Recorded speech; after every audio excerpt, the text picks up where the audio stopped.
இறந்த இயேசு உயிருடன் எழுப்பப்பட்டார் என அறிவிக்கப்பட்டிருக்க, உங்களுள் சிலர் இறந்தோர் உயிர்த்தெழுவதில்லை என சொல்வது ஏன்?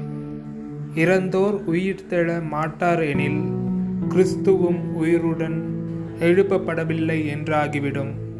கிறிஸ்து உயிருடன் எழுப்பப்படவில்லை என்றால் நாங்கள் பறைசாற்றிய நற்செய்தியும் நீங்கள் கொண்டிருக்கின்ற நம்பிக்கையும் பொருளற்றதாயிருக்கும்.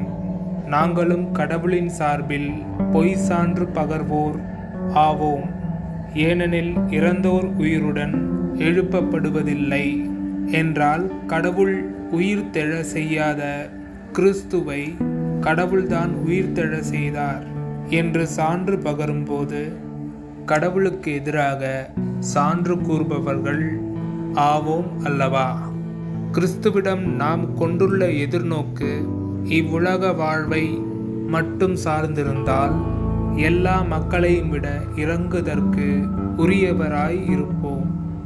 ஆனால் இப்போதோ இறந்த கிறிஸ்து உயிருடன் எழுப்பப்பட்டார். அவரே முதலில் உயிருடன் எழுப்பப்பட்டார். இது அனைவரும் உயிருடன் எழுப்பப்படுவர் என்பதை உறுதிப்படுத்துகிறது. ஒவ்வொருவரும் அவரவர் முறை வரும்போது உயிர் பெறுவர்.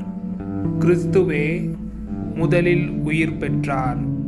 அடுத்து கிறிஸ்துவின் வருகையின் போது அவரை சார்ந்தோர் உயிர் பெறுவர்.